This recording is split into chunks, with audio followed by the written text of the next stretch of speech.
Sejam todos bem-vindos a esse novo canal. Esperamos que seja um sucesso, que a gente possa levar entretenimento para vocês, algumas histórias bem bacanas, com pessoas importantes no cenário da segurança pública, da segurança privada, Forças Armadas.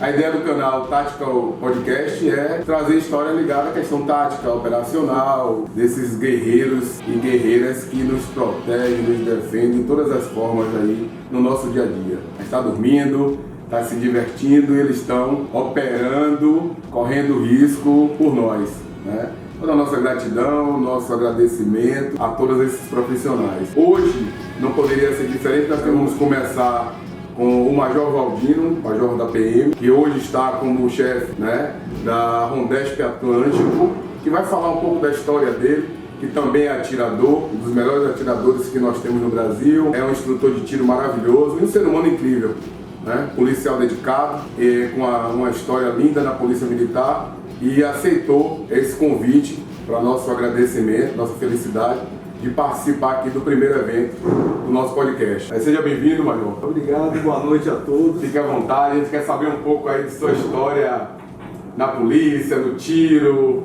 Fique à vontade para a gente bater esse papo para o pessoal ficar sabendo de algumas coisas que não lhe conhecendo não saberiam, né? E conhecer um pouco da pessoa que é o Valdino, né? A gente conhece no dia a dia, a gente honra muito sua amizade pela pessoa que você é, nos dando muitos bons exemplos, e nada mais justo do que passar para outras pessoas esses exemplos, porque às vezes, como a gente diz no nosso meio, o exemplo arrasta, né?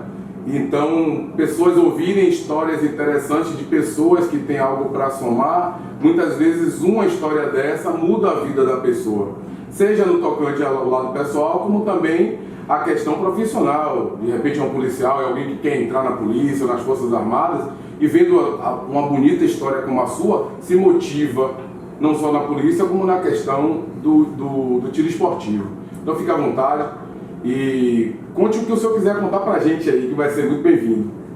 Na realidade eu fico muito honrado com esse convite, estou muito feliz aqui, até porque a temática desse nosso bate-papo é uma temática muito empolgante, né? Eu sou entusiasta dessa atividade, principalmente a atividade relacionada a operações policiais, operações militares, a armas de fogo, ao tiro, né? Meu desejo de ser policial militar se desenvolveu ainda na minha infância, né? Eu cresci almejando, desejando ser policial militar, embora tivesse diversas outras opções profissionais. Meus pais me deram uma educação muito sólida, assim, muito boa, tanto no âmbito familiar quanto educacional, e eu prestei concurso para a Polícia Militar 2 vezes, para você ter uma ideia.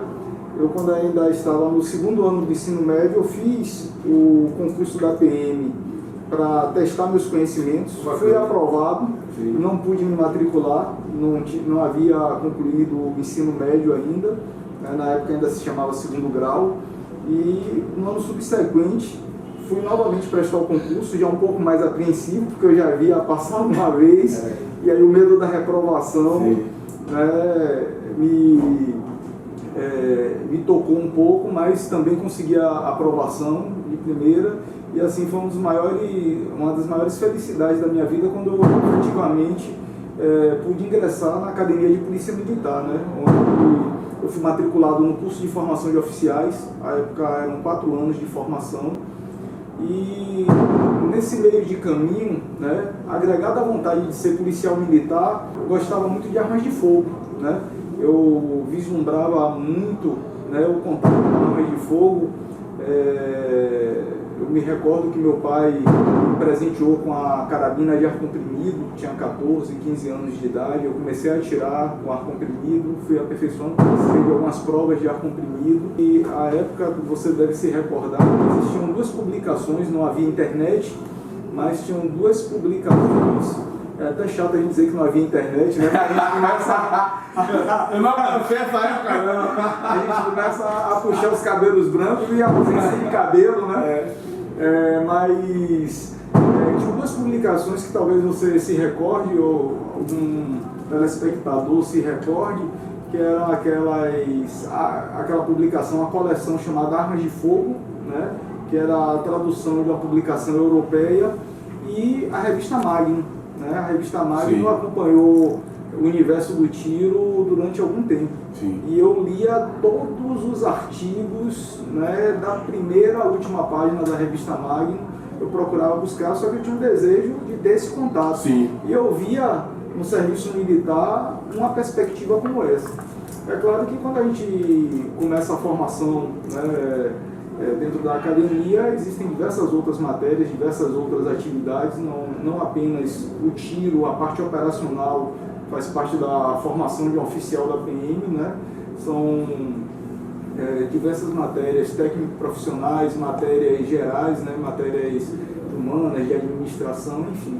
Mas um dos pontos que eu gosto de registrar sempre é que do primeiro ano, né, do meu ingresso na PM até atualmente, né, até os dias de hoje, né, eu sempre lidei com o tiro. Né? Como aluno, eu consegui ser admitido na equipe de tiro da academia da PM, né, já participando de treinamentos complementares, né, porque existia a matéria tiro policial, existia o desporto, tiro esportivo. Né, já dentro da polícia. Já dentro da PM. E eu fui admitido logo na equipe de tiro da academia da PM. Tive assim, excelentes exemplos, excelentes instrutores, né, pessoas assim que foram referência para mim e também me deram um aporte muito grande para me alavancar profissionalmente na carreira como atirador e como instrutor de tiro. Né, eu tenho uma gratidão enorme.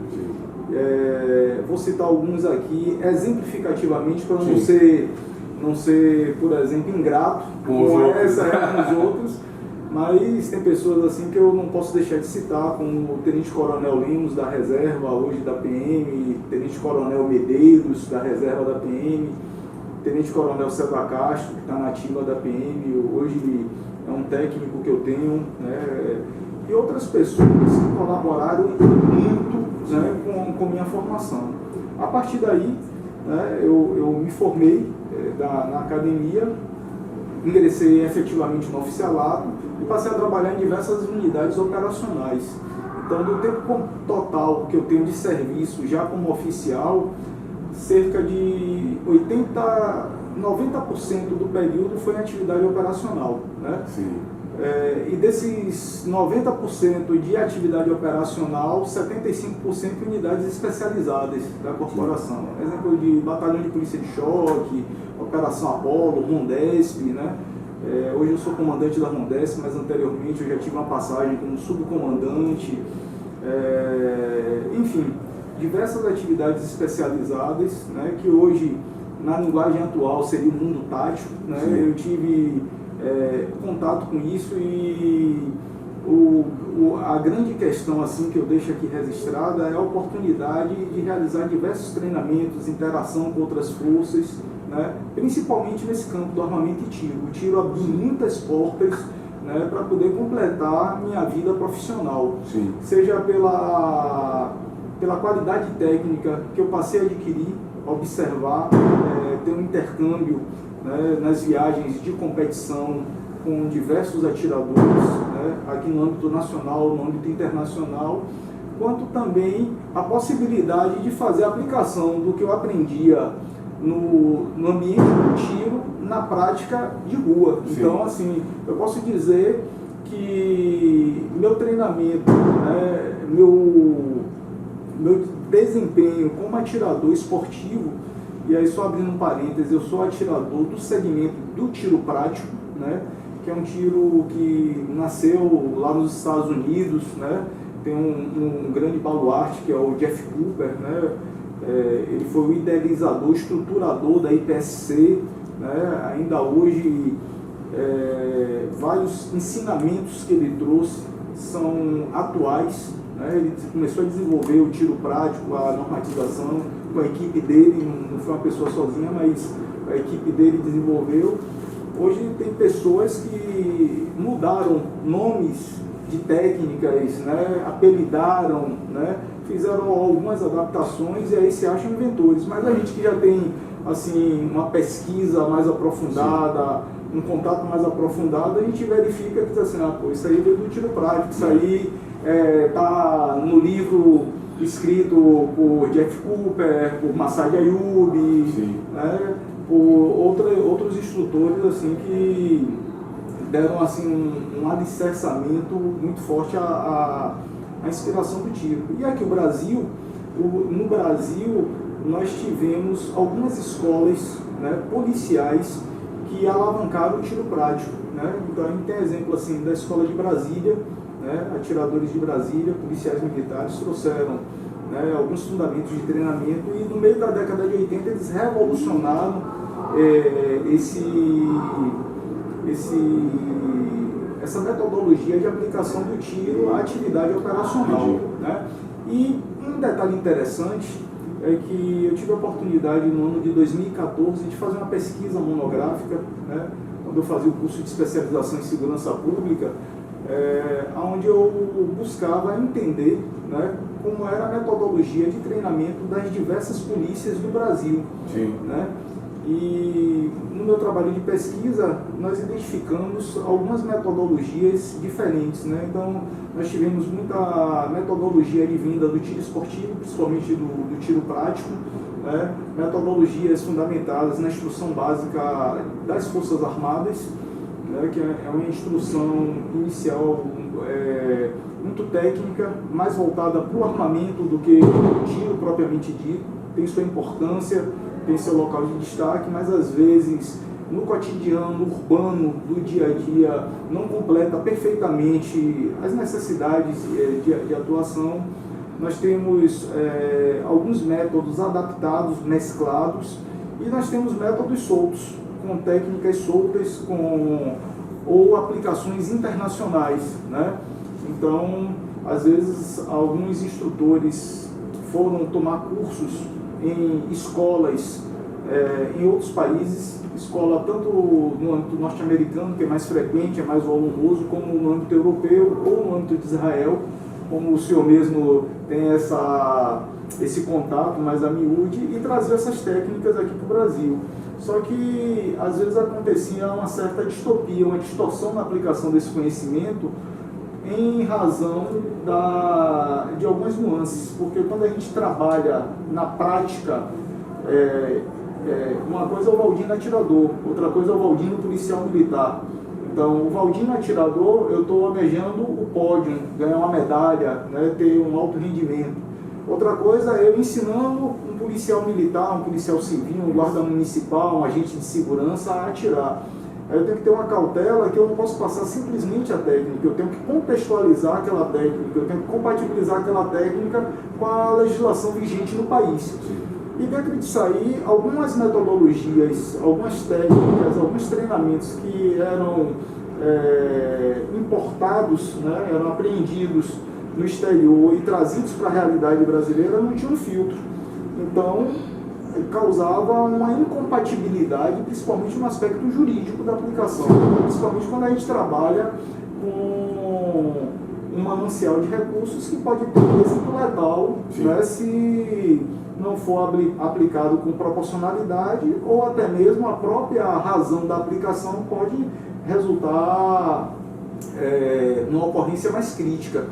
E dentro disso aí, a gente sempre buscou, ponderou, né, trazer para um alinhamento que todo tipo de técnica, todo tipo de fundamento, de ensinamento, ele tem que ser compatibilizado com um cenário, com um contexto que se vive no Brasil, se possível no estado da Bahia, ou dentro daquela região, daquele local, onde a gente vai aplicar aquele cidadão, aquele agente público, aquele agente privado que vai estar usando arma de fogo, né, que vai estar usando algum instrumento de menor ofensividade para deter, para estancar uma agressão.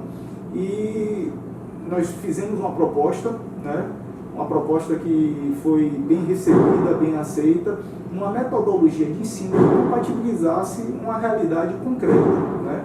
E a gente tem colhido ao longo do tempo muitos bons resultados, né? Eu fico muito orgulhoso de estar conversando aqui com vocês e dizer que o tiro da Bahia, por exemplo, é muito bem aceito no Brasil, é muito respeitado no Brasil, né? Tanto no âmbito esportivo quanto no âmbito institucional, policial, né? Nós temos excelentes instrutores, nós criamos uma metodologia própria de treinamento, né? Essa metodologia é bem aceita, é bem recepcionada, né? A gente tem uma premissa de sempre partir do simples para o complexo, do geral para o específico, trabalhando muito tecnicamente, com simplicidade, né? Com a técnica que seja de aplicação rápida e que tenha uma objetividade, uma concretude no momento que haja necessidade realmente de emprego, de utilização, né? E graças a isso eu estou aqui conversando, né, com vocês, né, dando assim, esse depoimento, né, em relação à questão assim, do quão bom é você ser atirador e ser policial, porque uma coisa completa a outra. E eu digo muito que a gente precisa investir muito no tiro, né? Tanto no tiro propriamente dito, né? na questão de queimar a pólvora, né? De sentir o cheiro de pólvora, quanto em alguns mecanismos alternativos. Um não exclui o outro, uma metodologia não exclui a outra, mas a gente precisa ainda de muito investimento em tiro. Quando eu digo a gente, os atiradores, os policiais, os militares, né? A gente precisa desenvolver essa cultura do tiro, né? Porque quanto mais a gente atira, quanto mais a gente treina, menos a gente tem a necessidade de empregar primariamente a arma de fogo numa situação de risco. Sim. Que a gente tem a confiabilidade, a gente tem a tranquilidade, a gente tem a serenidade para poder fazer esse emprego no momento adequado, na proporção adequada, na dosimetria adequada e conseguir estancar qualquer tipo de agressão que venha a surgir contra si próprio, contra terceiros, enfim, né? No meu caso, eu como policial militar, na condição de policial militar, eu tenho a questão da arma de fogo para minha autoproteção e para a autoproteção de terceiros. Então, eu tenho que me livrar da agressão e para livrar terceiros de agressões. No caso de um cidadão, de um atirador, de um cidadão comum, ele precisa se livrar da agressão. Ele não vai tentar resolver um problema, ele tem que se livrar do problema. E nos meus cursos, eu justamente preconizo isso aí, né? A melhor forma, né, de se proteger é evitar o conflito, evitar o contato, né? Estar bem preparado para evitar que se utilize a arma de forma defensiva, né? Para isso a gente tem que treinar da maneira adequada. Até porque quando alguma situação mais estressante, vamos dizer assim, acontece, há uma perda de resultado, de efetividade. Então, treinar no instante é uma coisa, atirar no papel, mas diante de uma situação, seja um cidadão comum armado ou um policial armado, aquela condição de tiro dele vai reduzir muito por causa da emoção, né? Por causa da situação de um contragolpe, porque você atira no papel, o papel está parado, né? Psicologicamente você está tranquilo, mas numa situação efetiva com um oponente, um agressor, você tem uma perda muito grande de resultado, de efetividade. A sua empunhadura já vai ser diferente, o seu acionamento de gatilho, a sua visada. Então, se você treinar para ficar com uma habilidade acima da média, eu entendo dessa forma, quando você perde um pouco por causa do estresse da situação, do risco iminente, você ainda tem um pouco para poder não estar fazendo um disparo que pegue numa pessoa que, né, no inocente, vai ter uma tranquilidade porque você já não se preocupa com a questão do tiro, tanto com a questão do tiro, e vai ter condição de pensar um pouco mais se é o momento, se não é o momento, manter a calma. Eu concordo plenamente com o que o senhor está falando, e é interessante porque a gente defende o cidadão armado, mas a gente também defende que o cidadão treine para que quando ele estiver com a arma ele esteja realmente treinado, capaz de discernir a respeito do que está acontecendo ao redor dele, não só na frente, mas ao redor, e quando se tomar a iniciativa de fazer alguma coisa que seja muito pensada e que na hora da ação ele tem a efetividade porque ele treinou, ele se adequou não só ao acionamento do disparo do gatilho, mas ao acessório que ele utiliza, né? O armamento, a munição, a tudo, porque não é só a todo um conjunto, né? Às vezes as pessoas têm adquirido muitas coisas por modismo e não treinam com aquilo. É mais ou menos o que o senhor disse, eu acredito, né? Da questão de não só a queima da pólvora, mas os treinamentos, o estudo, conhecer o material que tem na sua mão, que você sobe, leva, desce, porque acho que todo um conjunto é que vai fazer com que a gente consiga ter uma proteção não só física, né, mas também jurídica, ter uma ação legítima que a gente não traga mais problema para si. É exatamente isso aí. As pessoas têm que ter consciência que a arma de fogo por si só ela não vai trazer a autoproteção. A autoproteção está nela, na pessoa, está no condicionamento psicológico, está no condicionamento físico, está na escolha adequada dos equipamentos e treinar. Então, algumas pessoas, e hoje eu tenho uma preocupação enorme, né?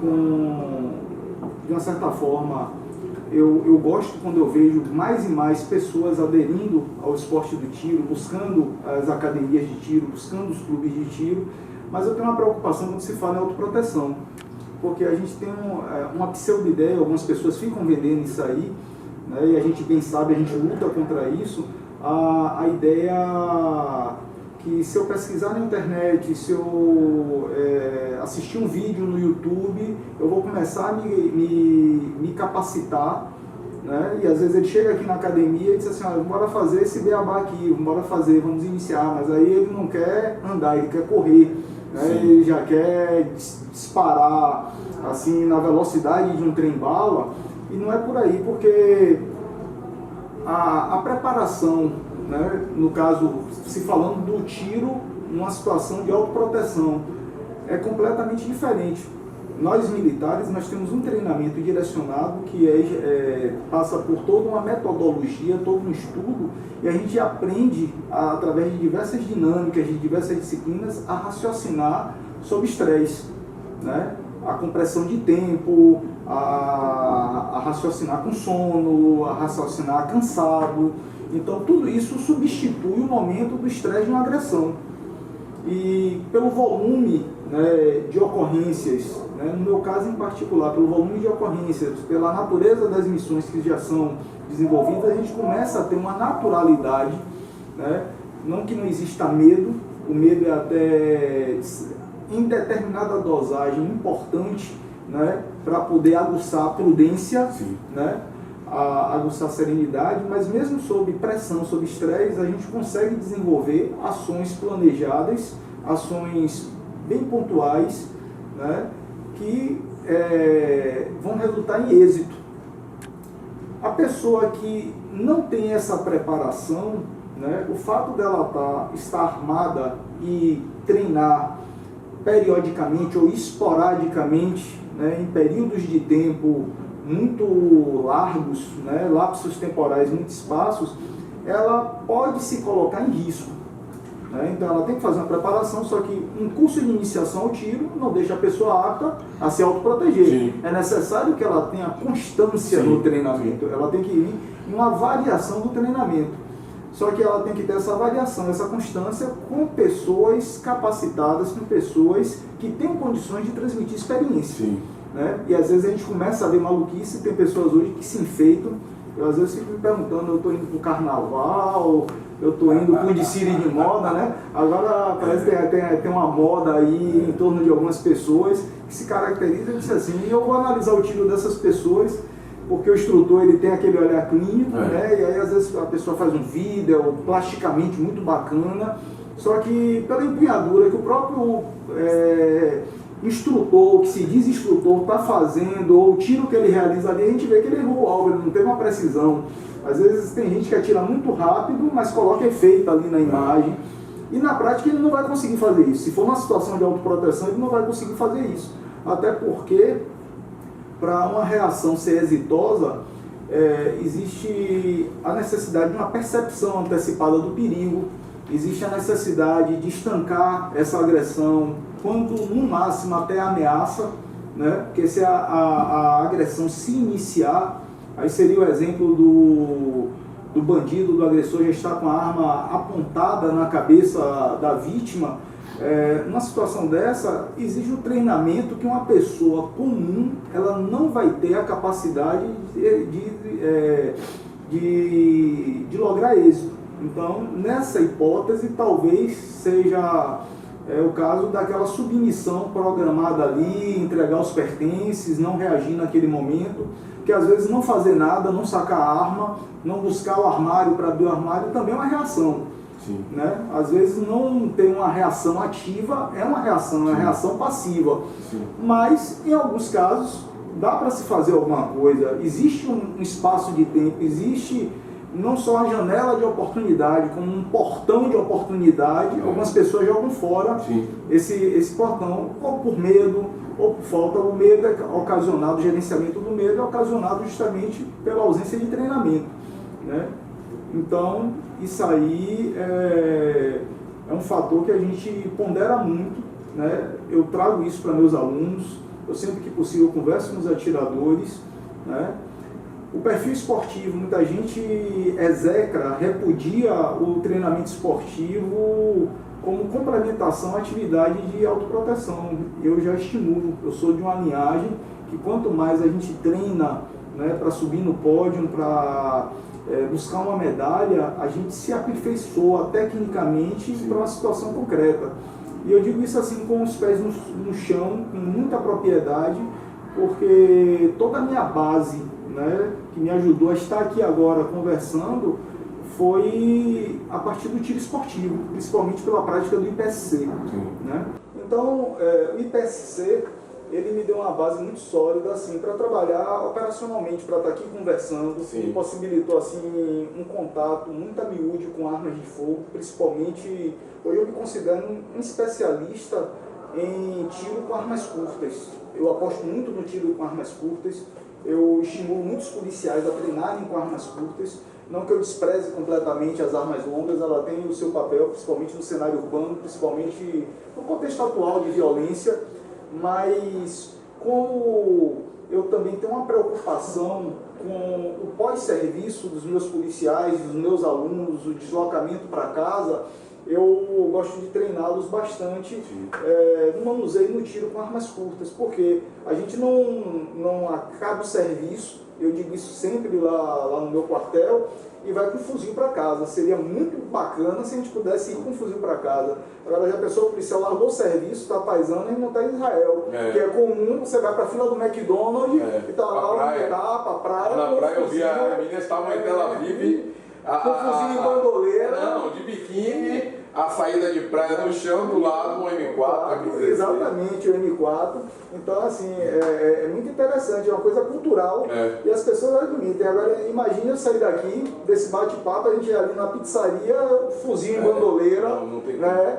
Aí é impossível. Então, eu vou estar com uma pistola, a pistola vai estar oculta, obviamente. Que para estimular até meus alunos, meus policiais, eu costumo não fazer carga em operações de arma longa, para estimular. Não que a gente não leve e eu preconize que não haja essa arma, mas eu particularmente, eu procuro demonstrar na prática aquilo que eu ensino é factível, é exequível, funciona, é simples, é rápido, é objetivo.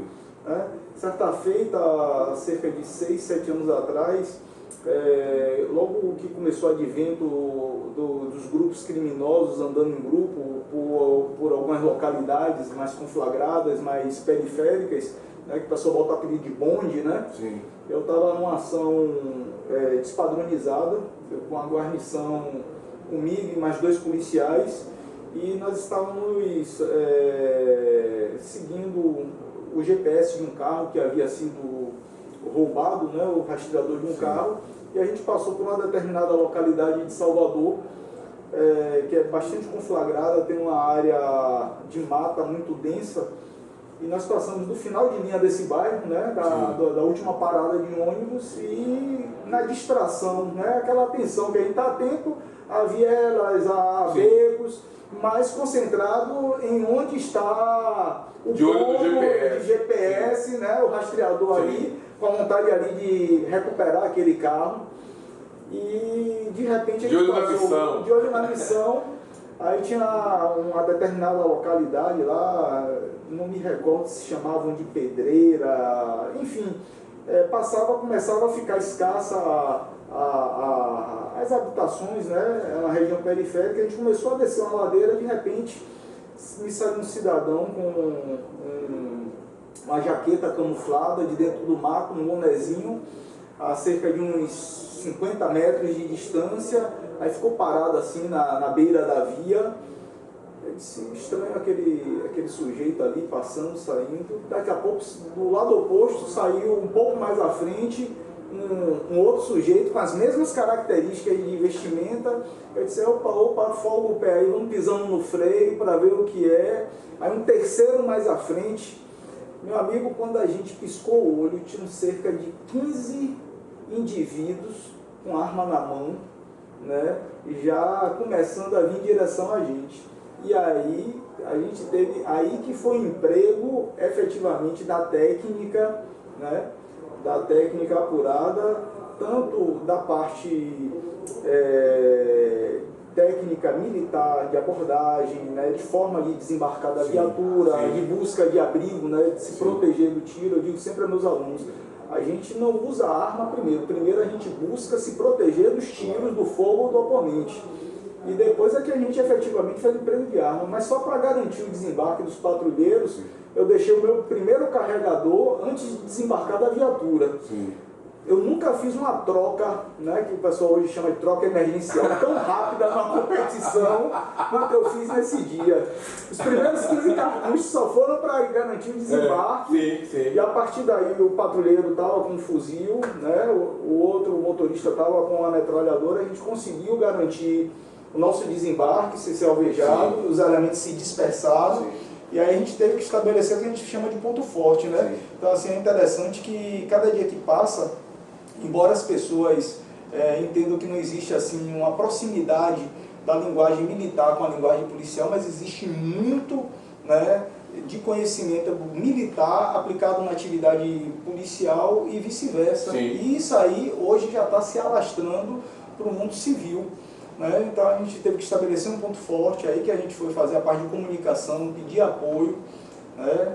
Aí um dos policiais ainda perguntou, vamos retrair? Eu disse não, porque eles vão descer aqui o morro e vão encontrar a gente lá na frente.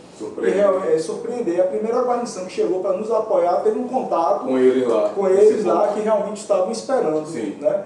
E eu digo com toda certeza assim, que essa tranquilidade dos treinamentos, né, os treinamentos desenvolvidos de uma maneira mais adequada, mais incisiva, né, com mais pressão, com mais calor, né, com mais intensidade, fizeram com que nós tivéssemos êxito nessa ocorrência. Na ocorrência em si, a gente não conseguiu capturar ninguém, mas também nós não saímos feridos. Né, e nós fizemos uma série de operações depois, capturamos algumas pessoas. E a partir daí houve uma frequência maior nesse tipo de ocorrência. Então hoje quando eu vislumbro uma ocorrência de 20 homens armados, eu não penso que é fantasia não, é verdade. E a gente vai para essa ocorrência às vezes com um efetivo menor, mas o que é que faz, o que é que nos capacita a ter um enfrentamento concreto e ninguém sair alvejado? É o treinamento, é a técnica, é a forma de movimentação, é a forma de emprego das armas, inclusive fazendo um registro, né, que graças a Deus as duas últimas unidades que eu comandei, eu não tenho registro de danos colaterais. Né? Dano colateral é aquele quando a gente está vislumbrando, né, capturar ou está no enfrentamento com um agressor, com um bandido, com um criminoso e tem um resultado diverso, né? Uma criança alvejada, um transeunte, um passante, né, que chamam de bala perdida ou bala achada. A gente não tem esses registros, e esses registros têm sido reduzidos em muito, né? E tem se comprovado que a maior parte desses tiros perdidos são oriundos dos marginais, né? E eu tive várias ocorrências, eu trabalhei um tempo no Nordeste de Amaralina, ocorrências quase que diárias, 20 homens armados, com armas longas, com armas automáticas, né, tiros absurdos. E agora aqui na Bahia nós temos uma utilização em larga escala por parte da marginalidade de armas artesanais. Eles apelidam de macaquinhas. Sim. Né? Essas macaquinhas são umas metralhadoras artesanais que são construídas em calibres diversos. Sim. Que são um risco. Elas são um risco porque elas não têm um sistema de segurança eficaz. Sim. Ela não tem aparelho de pontaria e ela só trabalha no sistema de fogo automático, ou seja, ela só dá rajada. Sim.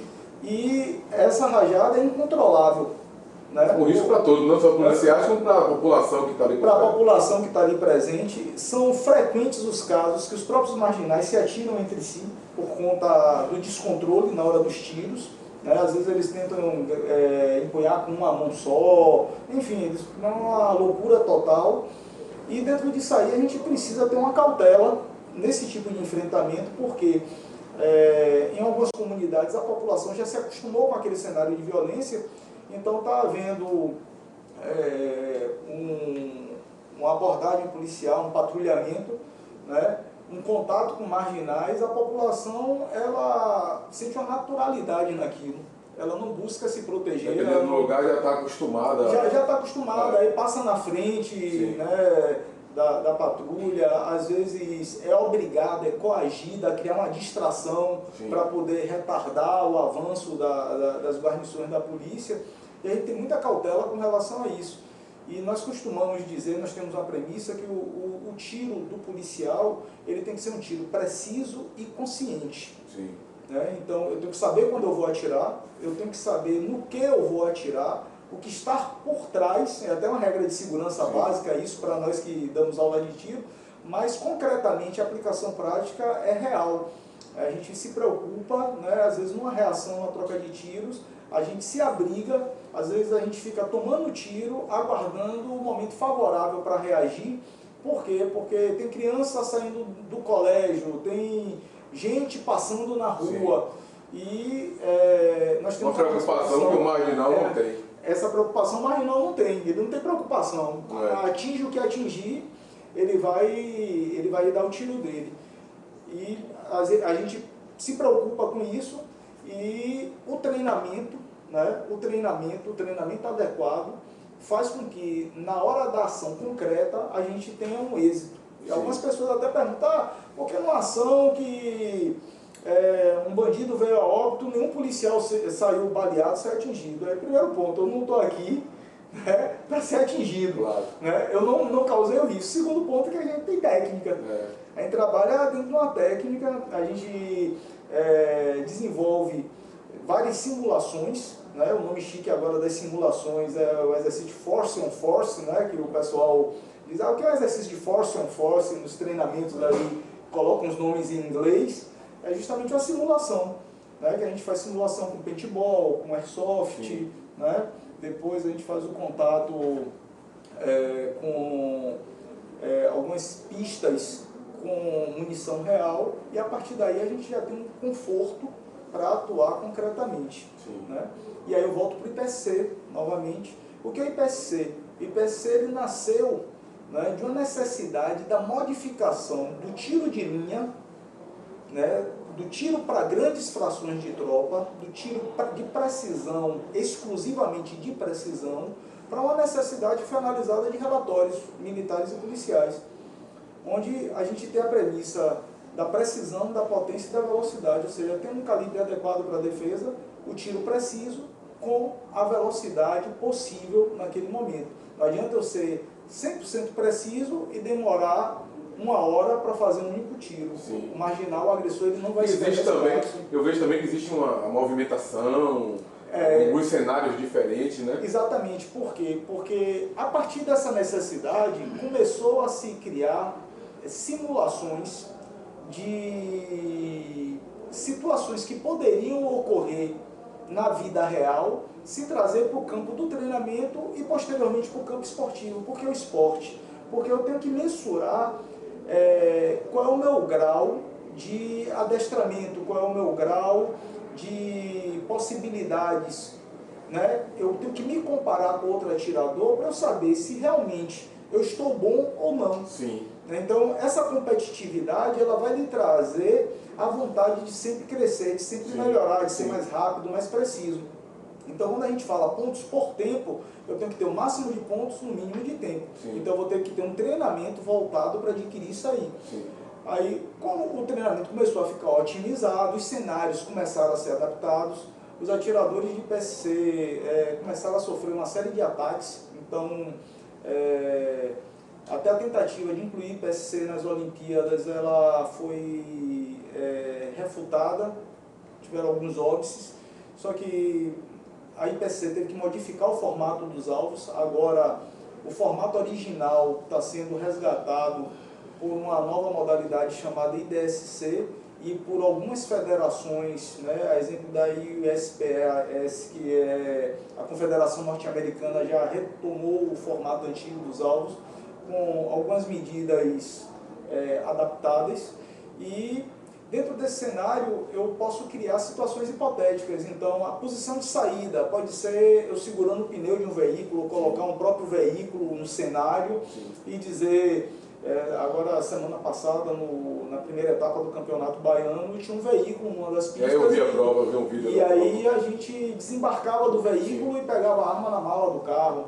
A arma pode sair vazia, simulando que você está em casa com a arma vazia, alimentada. Você pode sair deitado, né?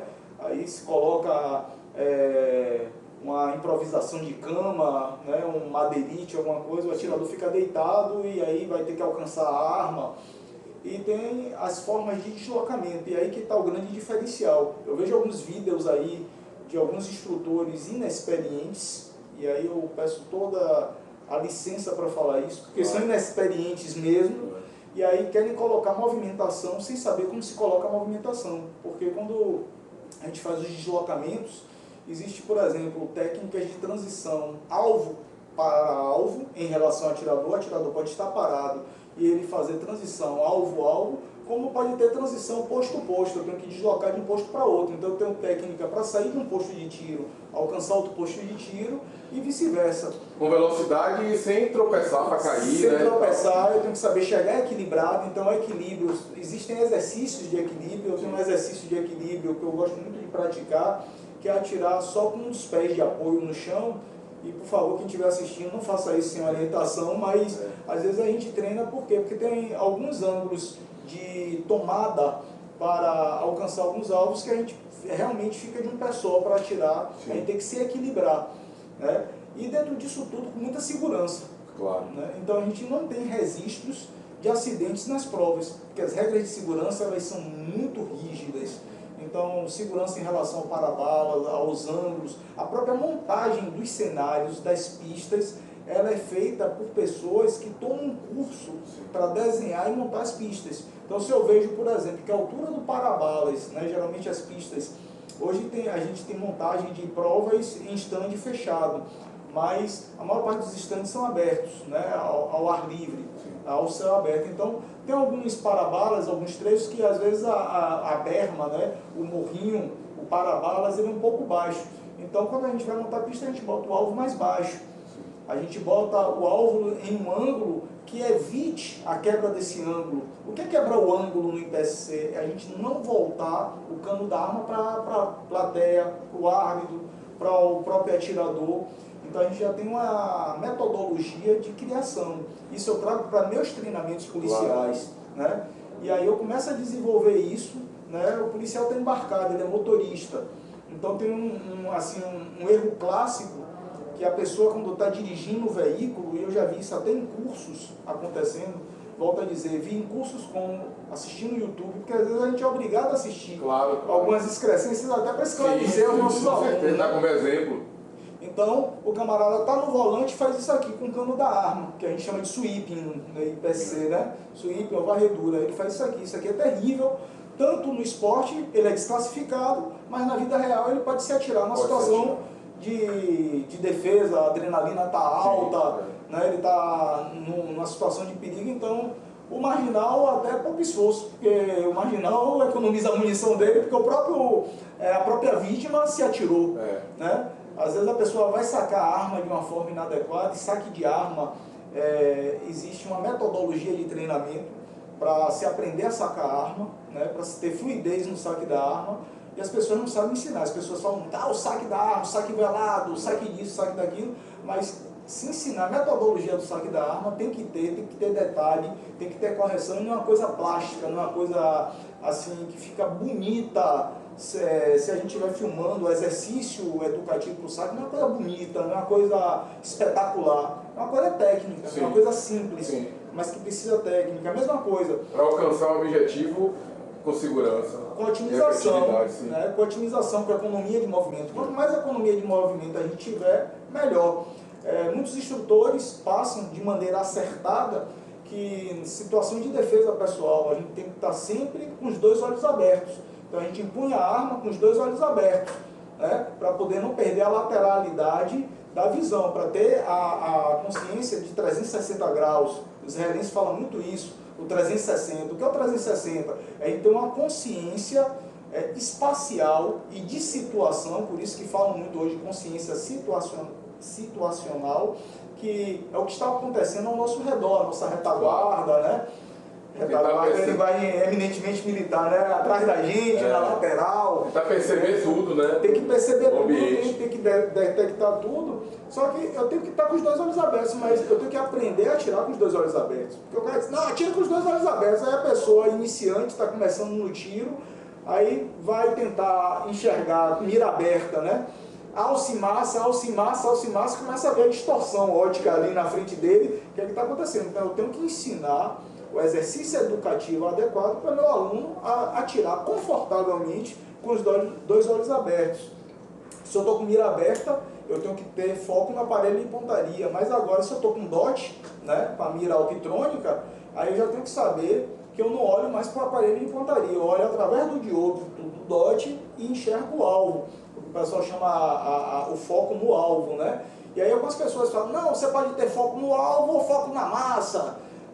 Outras pessoas dizem, despreze a alça de mira. Aí todo mundo, não, isso aí é básico, eu só gosto de ensinar a gente que já sabe atirar, os avançados. Já vi vários instrutores falando isso. Eu disse, puxa, o camarada ele próprio não sabe para ele quer avançar o quê? O que é avançado para ele? Né? E aí a gente chega àquela situação, meu amigo, se você preencher esses 3 exercícios aqui, eu vou dizer, não, você pode fazer um exercício intermediário, um exercício avançado, e o próprio camarada que fica falando isso não consegue preencher esses exercícios, porque eu volto a dizer que são exercícios assim, muito técnicos. E por que você fala isso, Baldino? Porque eu, dentro do possível, eu levo isso para o policial, né? Então eu procuro passar de uma maneira muito simples, o máximo de aproveitamento, com o máximo de exercícios em seco, né? Esse exercício mesmo para deixar a pessoa atirando com os dois olhos abertos confortavelmente, que eu reputo muito simples, não tem nada assim de absurdo. Se a pessoa tiver já uma arma ou um marcador de airsoft com um aparelho de pontaria bom, ele exercitando 5 minutos apenas por dia, ele consegue fazer o tiro dele em qualquer circunstância com os dois olhos abertos, confortavelmente, com a precisão absoluta, sem problema algum. Exercício de empunhadura, as pessoas desaprenderam a função da empunhadura e agora querem hierarquizar, olha só que absurdo, elas querem hierarquizar os fundamentos de tiro. Então, o iniciante, quando você tenta assim hierarquizar, a empunhadura é mais importante do que o acionamento do gatilho, ou o acionamento do gatilho é mais importante do que a empunhadura, ou esqueça da respiração. É o conjunto, né? É todo o conjunto. É todo o conjunto. Entendeu? Então é todo o conjunto, você tem que harmonizar todo o conjunto. Eu corrijo, Baldino, eu corrijo, a gente está ministra aqui nos cursos, né, que você participa, brilhantando muito, os cursos que formamos instrutores de tiro, que é a primeira formação, né, claro que vai ter que tem que continuar e a gente abre aqui no clube possibilidade de estágio em alguns cursos, para ter contato direto com a prática, que é bem diferente, fazer a leitura de cada aluno, da dificuldade, e é importante demais isso, mas a gente prioriza muito essa questão de mostrar que o atirador ele é um todo, porque eu vejo muito na instrução o instrutor do lado do aluno olhando para as mãos do atirador, como se só o dedo no gatilho ou a empunhadura fosse importante. Não faz uma leitura dos pés e vai subindo, né? Em relação à base, às vezes a base não está bacana, o atirador desequilibrado, o tronco não está bem posicionado, até para você perceber se a visada está correta, que às vezes não está. E eu vejo muito esse olhar só, muitas vezes nem empunhadura, às vezes só para o dedo do gatilho. E o que você está falando é perfeito, porque existe hoje uma corrente muito grande em termos de oferecer o serviço que está aí há muitos e muitos anos, de uma determinada forma, que vem dando certo, que é o correto, os mesmos princípios básicos, a mesma importância, e às vezes as pessoas trazem elementos novos para mostrar o que já existe, desviando do que tem que ser observado. 1000 armas no curso básico, onde você tem que escolher, você vai fazer um curso básico de revólver, você vai fazer um curso básico de pistola, você vai repetir aquela questão de segurança, bater muito na questão de segurança que se repete, mas existe uma coisa, eu vou fazer um curso, eu vou trazer meus clientes oferecendo muito do diferencial em relação a uma outra pessoa. Hoje eu priorizo muito descer para a sala de aula, para o stand, eu priorizo muito o curso básico.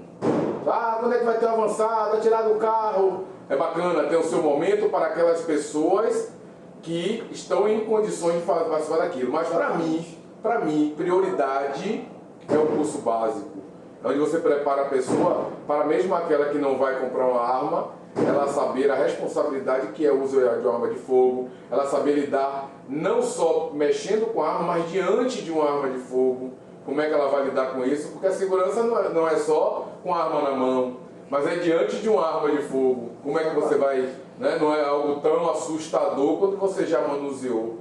Então é o que eu meio que priorizo aqui no clube, isso aí. Eu também dou muito valor à questão básica, porque o básico, o avançado é o básico muito bem feito, com muita destreza, né? Que você pode agregar um ou outro exercício. E assim, dentro dessa perspectiva que você abordou, uma coisa que eu queria assim, frisar muito, até como uma forma de dica para os novos instrutores, né? Às vezes a gente hoje tem uma síndrome, é um apelido, me perdoe aí, quem quer que seja, dos adereços, né? Então a cor da camisa, né? O chimag enrolado, o tipo de coldre, etc. E aí o instrutor, ele se prepara, a imagem dele, a apresentação dele para impressionar o aluno. Eu já me desfiz disso, eu não tenho essa importância. Então, eu sou o mesmo instrutor Valdino, chegando de calça jeans, de camiseta, seja fardado, né, seja com a camisa esportiva, né, da forma que for, mas eu sou instrutor, porque minha preocupação, nossa preocupação, que eu conheço seu trabalho aí, seu trabalho de muita qualidade técnica, né, de muita responsabilidade, nossa preocupação é o aluno. Minha preocupação não é eu dizer que Valdino é bom, André é bom. Isso a gente já sabe. Isso aí, quem está no segmento do tiro já conhece. Minha preocupação não é no quartel dizer, pô, o Major Valdino atira pra caramba, é um cara, ele faz, acontece, etc. Não, minha preocupação é o aluno que está iniciando ali, ele sair dali atirando bem, sair dali melhor e principalmente manuseando a arma com muita segurança. Ou que não alcance naquele momento, mas consciente. Ele tem as ferramentas que ele possa alcançar. Então eu tenho duas situações para tratar a respeito de atiradores iniciantes, né? O atirador que vem busca o curso básico, como a gente já comentou aqui, o que é o básico? É a familiarização, a iniciação ao tiro. Essa iniciação tem que ser muito bem feita, tem que ser muito bem trabalhada. Por quê? Porque ali é justamente o esqueleto dele. né, para depois se desenvolver a musculatura ao redor daquele esqueleto, Sim. um esqueleto saudável. Né? Se a gente não trabalha o esqueleto bem, a dor na coluna vem a dor no joelho, etc. Perfeito, então, perfeito. depois a gente vai desenvolvendo a musculatura. E se eu faço um curso com diversos tipos de armas diferentes, quero explicar todos aqueles tipos de arma para o iniciante, eu não estou dando aula para o iniciante, eu estou dando aula para me autoafirmar como instrutor. E você está roubando o tempo que você poderia estar usando para reafirmar a regra de segurança. Exatamente, dar objetividade, né, dar concretude, massificar aquele conhecimento, que vai ser aplicado em todas as outras. Até porque uma pessoa que está numa iniciação ao tiro, tem muitos detalhes em diferentes mecanismos. Então eu vou ensinar sistema de repetição, sistema semiautomático, né? Às vezes a pessoa não tem a compreensão, o alcance pela carga pessoal, ramo profissional, né? Às vezes a pessoa vem por mera curiosidade para conhecer, para saber, vem a convite, né, de um parente, e essa pessoa ela acaba criando uma confusão ou até uma barreira, um distanciamento, né, em termos dessa variação. A gente pode até ilustrar, ó, isso aqui é uma arma de repetição, um revólver, mas ele está trabalhando aqui com a pistola. Agora, quando eu começo a mostrar algumas carabinas com um sistema optrônico de mira, aí eu já trago fuzil, aí eu tenho um fuzil semiautomático, fuzil de ferrolho, uma espingarda de repetição, uma espingarda semiautomática. Eu não entendo como muito adequado para um curso inicial, né? O espaço é livre, é aberto, né? Me perdoem, me permitam essa crítica, mas é uma crítica construtiva por esse aspecto. O marketing que a gente faz é mostrando ao aluno ao final, ó, você chegou aqui sem esse conhecimento e você está manuseando uma arma com segurança, com eficácia, você está identificando o mecanismo dessa arma que você está conhecendo, e ó, aqui seu alvo está aqui, ó, perfeito, seus tiros estão agrupados, você está mostrando um controle inicial, porque eu também não posso cobrar de uma pessoa que está nos primeiros 40, 50 tiros da vida dela, um agrupamento de campeão. Né? Tem gente que até consegue, já tem uma habilidade maior, mas eu não me preocupo com quem tem habilidade maior, eu me preocupo com quem tem mais dificuldade. Claro. Né? Dentro dessa mesma linha de pensamento, dessa mesma esteira, né, quando a gente vai para o mundo profissional, militar e policial, muita gente diz assim, ah, fulano de tal é policial, mas não atira direito, fulano de tal é policial, mas sequer tem uma arma de fogo. Só que a gente tem que ver no âmbito das diversas atividades que são desenvolvidas no âmbito profissional, se aquele policial ele está numa atividade fim, ele está numa companhia eminentemente operacional, ele está numa companhia como a minha de emprego tático, né? Ele é de uma tropa especializada. Às vezes aquele camarada que está sendo alvo de crítica, sem a pessoa conhecer, ele tem uma atividade que não tem correlação nenhuma com a operacionalidade, mas é extremamente fundamental para a operacionalidade funcionar. Setor administrativo. Tem setores administrativos de compra que o policial ali ele tem um conhecimento basilar, porque é para ele ter apenas aquele conhecimento basilar. A necessidade que ele tem de contato com a arma de fogo é para tirar um serviço de guarda, é para uma missão externa sair, ele não vai ter um contato mais a miúde com enfrentamentos, então não há necessidade, né? E dentro dessa perspectiva aí, a gente vai também assim, abordar a questão do novo atirador, né, o atirador iniciante. Então, no meu caso específico, eu tenho 28 anos no tiro, eu convivo com pessoas que têm 40 anos no tiro, 30 e poucos anos no tiro. Então, se a pessoa começou a atirar há 2 anos atrás, um ano atrás, para mim é um atirador iniciante, por mais que já tenha comprado arma, tirou CR, né? Ou conseguir um porte de arma, isso aí é uma questão bem tranquila, que às vezes essa pessoa ele não sabe como se comportar fora do clube. Então ele fica nervoso quando vê uma blitz da polícia, ele está com o material dele de tiro, aí ele começa a entrar em pânico, você já deve ter sido alvo dessas perguntas aqui, né, na empresa, pô, a polícia está ali fazendo uma blitz, né, tem um... Como é que eu procedo? Como é que eu vou proceder? E aí o policial... E aí eu dou essa dica a esse atirador que está começando, que está com arma, ou cidadão comum que tem um porte de arma, né? Só para diferenciar aí as pessoas, o que é o porte de arma? O porte de arma ele tem a finalidade de defesa pessoal, né? ele é emitido, é uma concessão dada pela Polícia Federal, né? São 2 concessões da Polícia Federal no âmbito da defesa pessoal, né? Aquela concessão de posse de arma, que é para ter sua arma ou em casa ou no ambiente de trabalho, e a concessão do porte de arma, que é para efetivamente estar com a arma em condições de uso na rua.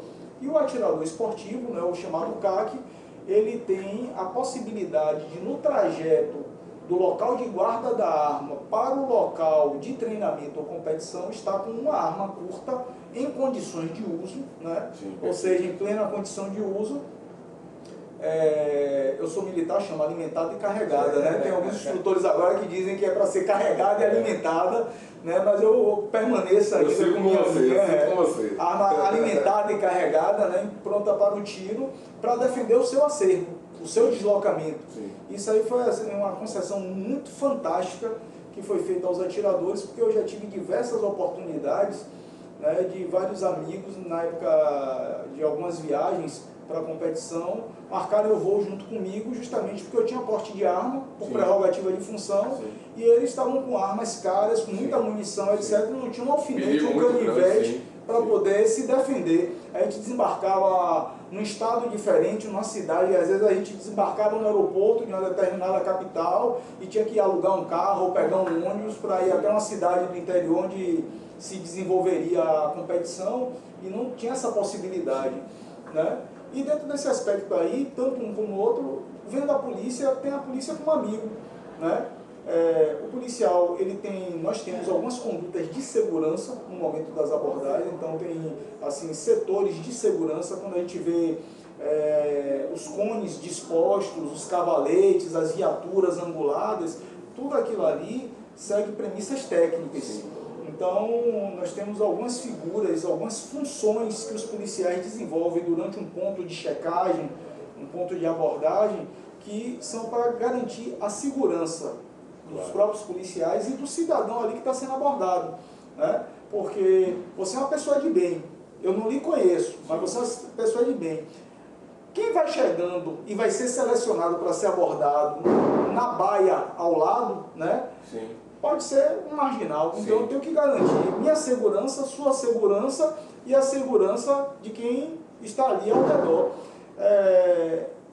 Parar, aguardar os comandos, né? Se o atirador sabe que tem que andar documentado. Hoje já tem sido bem ampla a difusão de conhecimento, pelo menos aqui na PM Bahia existe uma difusão plena em todo o âmbito da Polícia Militar a respeito da situação da legislação pertinente a armas de fogo.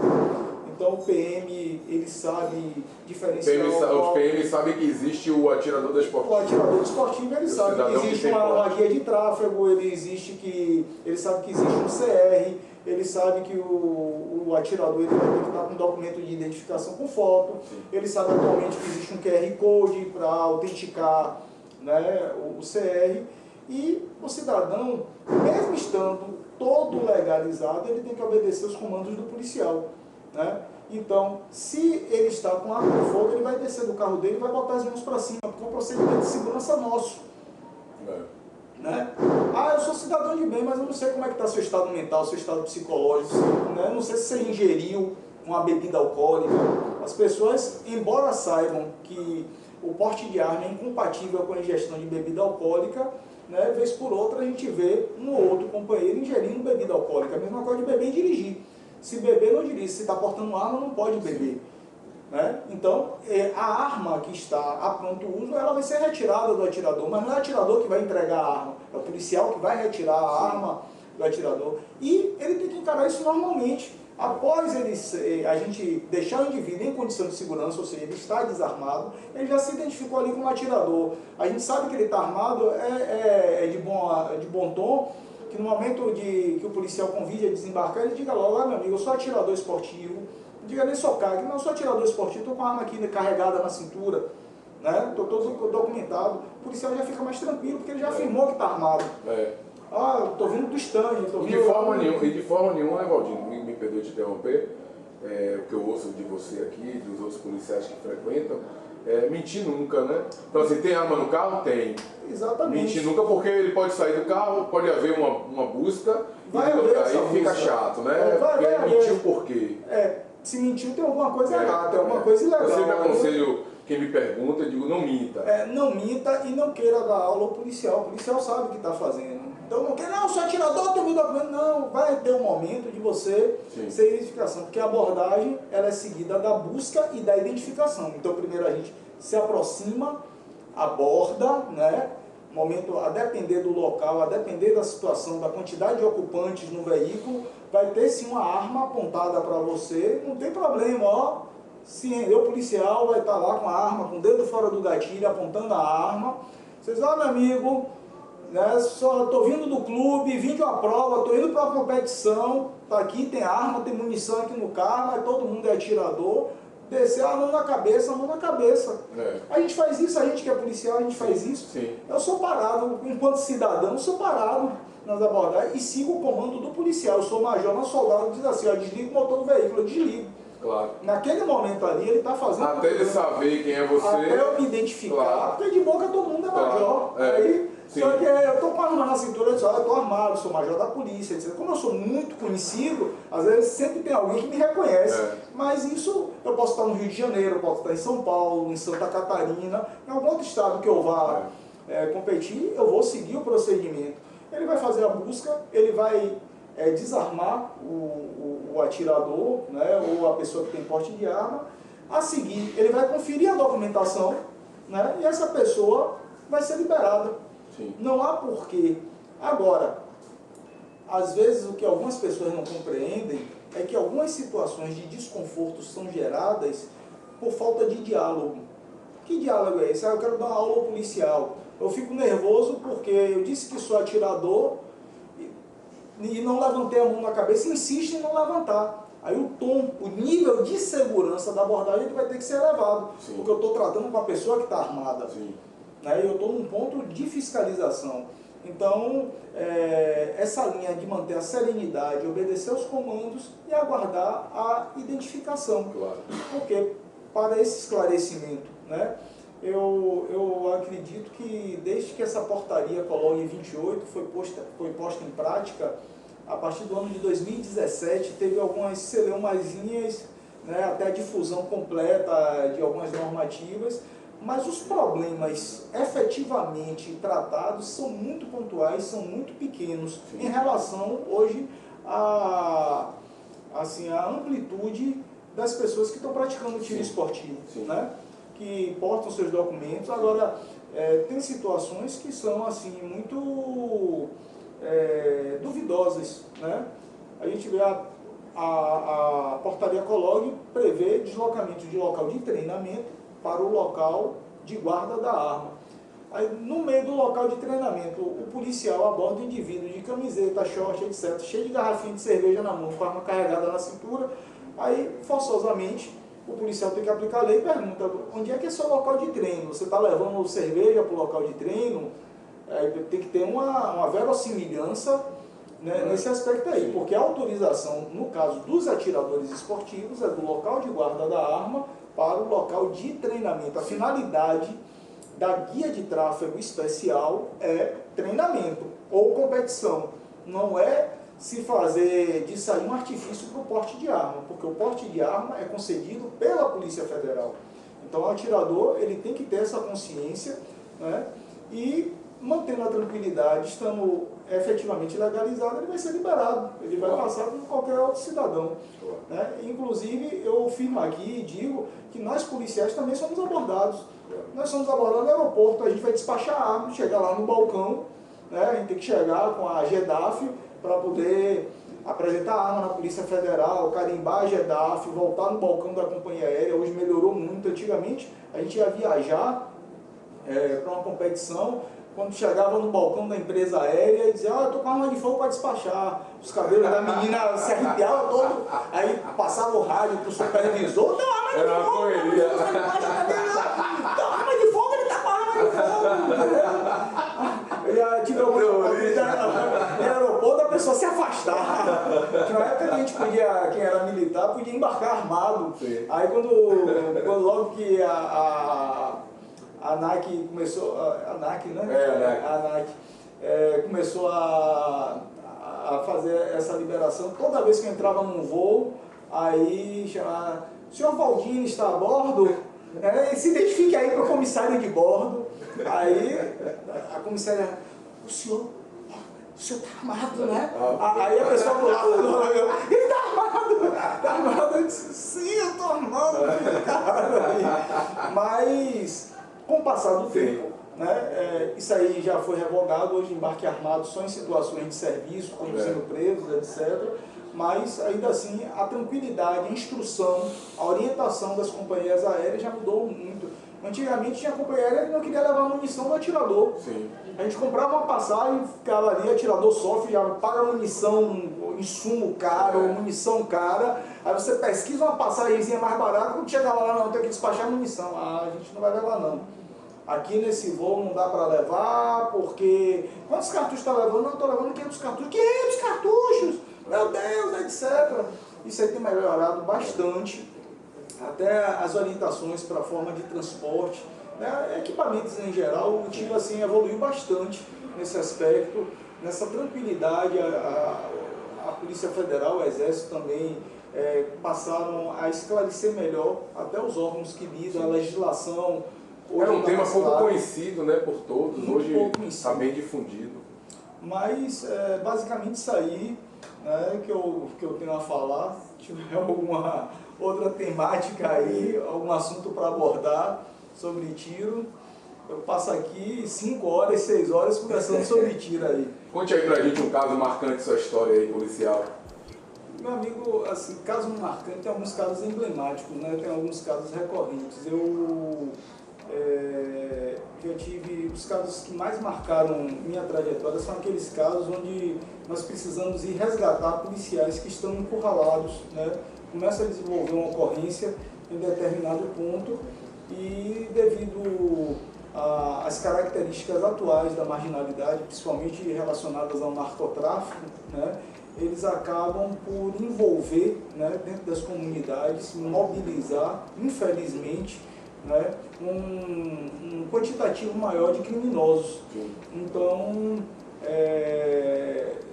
por várias vezes, né, a gente já teve que ser empregado para ir resgatar. Efetivamente é uma operação de resgate, guarnições que não conseguem se deslocar, começam a ficar confinadas, né, em determinados locais.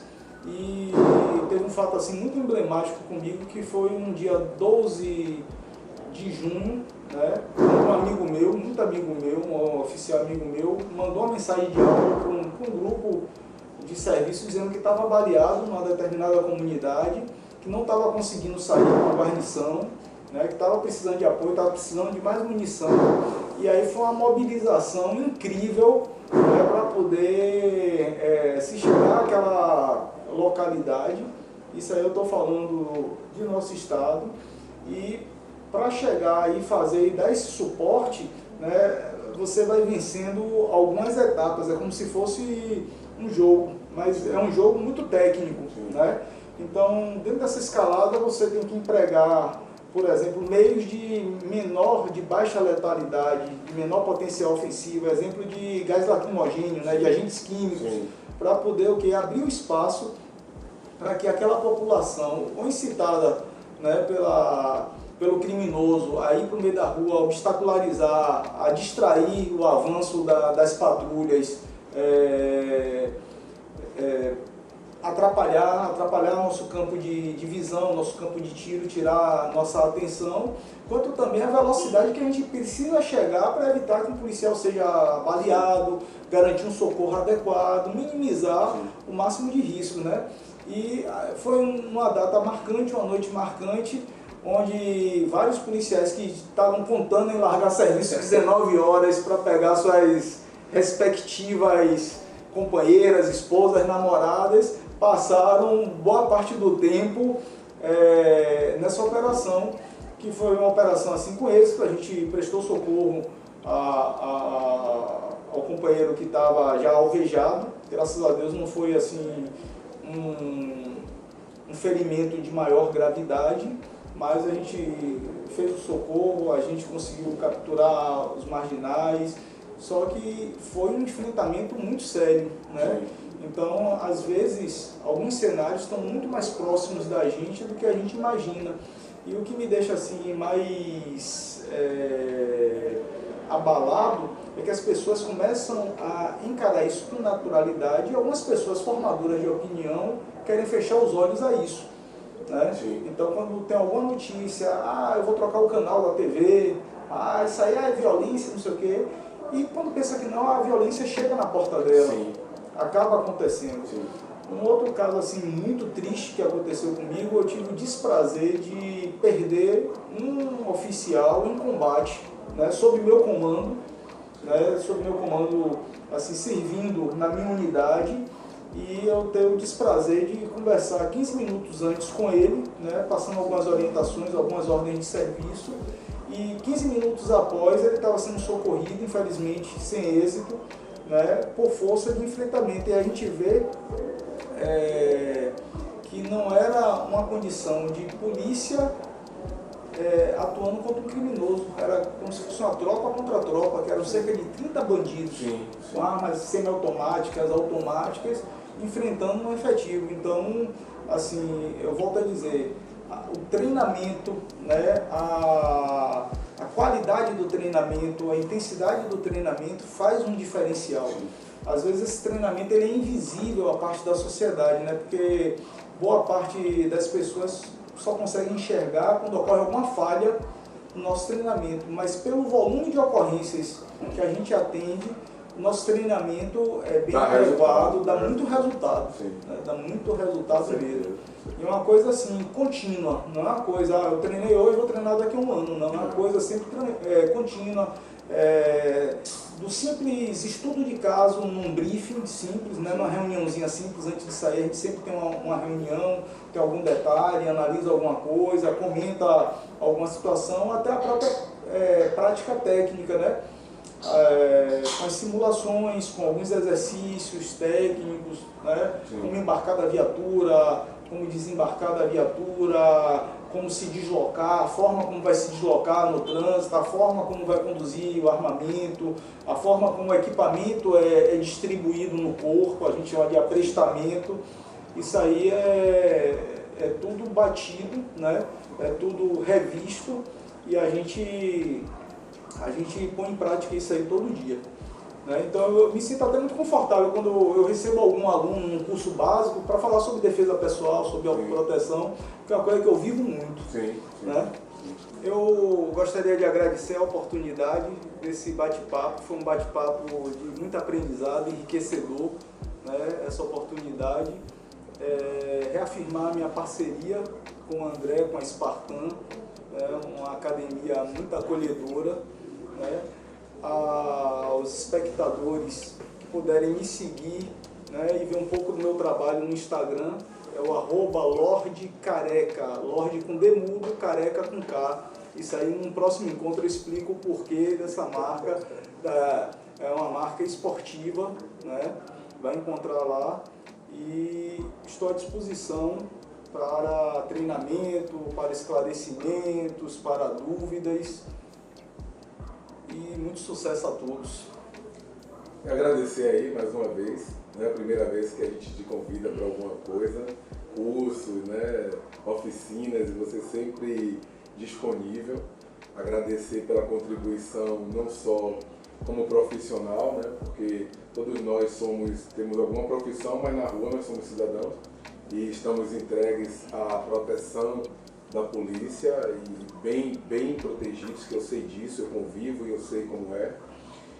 E agradecer também como pessoa, porque você colabora muito para a gente como pessoa.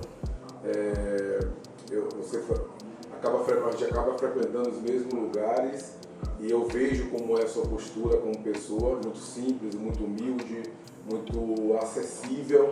Isso contribui para a gente, além dos treinamentos, mas na vida mesmo pessoal, né, de contribuição, de ajuda. Aí fica a minha gratidão a você por, depois de um dia extenuante, de esse trabalho, sair de sua casa para vir, feliz, participativo, realmente entregue às questões e às causas que a gente traz, independente de se são policiais ou não. Isso aí para mim é um presente muito grande, ter pessoas na minha vida que colaboram desta forma, né? Obrigado mesmo aí por ter vindo, por ter aceito o convite. Eu que agradeço.